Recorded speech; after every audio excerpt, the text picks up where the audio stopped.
과거에 비해 의료기술이 발달하고 조기 발견율이 증가하면서 더 이상 암은 불치병이 아닌 치유 가능한 질병으로 인식이 바뀌어 가고 있는데요.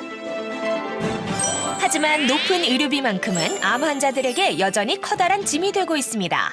아까 병원비라든지 생활비 같이 보태고 생활하는 데는 그냥 뭐 노후 대책을 해놓은 것도 없는 가정에서 힘든 상황이네요. 투병 생활로 하루를 버티는 암 환자들. 그런데 고통은 여기서 끝나지 않았습니다. 직접적인 치료 목적 외에 의료 행위를 진단받는 경우가 있습니다. 예를 들어서 영양제 투여라든지 이런 부분들은 사실상 실손의료보험에서 보장이 안 되기 때문에 보험금 지급이 거절되는 사례들이 있습니다. 실제로 대학병원에서 유방암 수술을 받은 한 환자가 입원비와 수술비에 대해 청구했고 보험사로부터 전액을 지급받았습니다. 그런데 대학병원에서 퇴원을 한 후 요양병원에 다시 입원해 질병 완화 치료를 받았는데요. 요양병원 퇴원 후 관련 서류를 구비해 보험사에 입원비를 청구했으나 이번에는 보험사에서 전액이 아닌 일부만을 지급한 것. 주로 기치료, 그다음에 보존적 치료, 그다음에 심리치료 이런 부분이 대부분이기 때문에 암 입원비를 지급할 필요가 없다는 판례가 있고 조정 내에서도 보존적 치료는 암 입원비 지급 대상이 아니다라고 나와 있습니다. 요양병원에 입원해 치료를 받을 경우 암의 직접 치료에 해당할 경우에만 입원비를 받을 수 있는데요.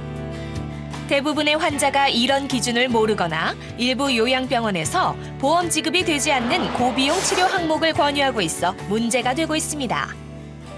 일부 요양병원에서 비급여 항목을 이렇게 과도하게 이렇게 처방을 유인하거나 또 이렇게 이루어지는 것들을 좀 건너들은 적은 있었습니다. 그 치료가 병원들마다 선생님들마다 모두가 동의할 정도의 치료 방법은 아닌 것으로 많이들 나오기 때문에 꼭 치료하시던 혹 진단받았던 그 대학병원의 주치의 선생님하고 상의를 통해서 꼭 하시는 걸 권해드리고 싶고요.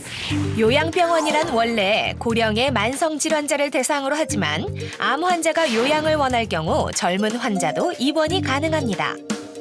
이를 이용해 암 환자 입원 치료를 전면에 내건 요양병원들이 우후죽순 생겨나고 있는데요.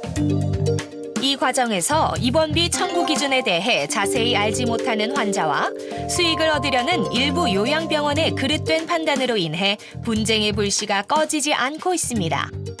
무분별한 요양병원 이용이 많아질 경우에는 결국은 선량한 보험 가입자의 보험료를 상승시키는 효과를 발생할 수가 있습니다. 만약에 이러한 경우가 계속해서 지속될 경우에는 국민 의료비가 증가하는 그 사회적 비용에 악영향을 미칠 수가 있다고 생각하고 있습니다. 그렇다면 요양병원을 선택할 때 고려해야 할 사항은 무엇일까요? 첫째, 고가의 비급여 치료나 대체의학적인 암 치료를 중심으로 진료하는 요양병원은 피해야 합니다. 또 보건복지부에서 실시하는 의료기관 인증평가에서 인증을 받은 병원을 선택하는 것이 좋고요.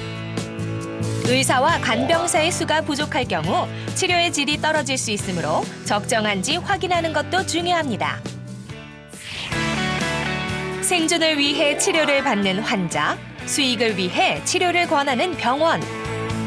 결국 목표가 다르기 때문에 신중한 판단이 필요할 수밖에 없는 현실인데요. 암 환자 100만 시대.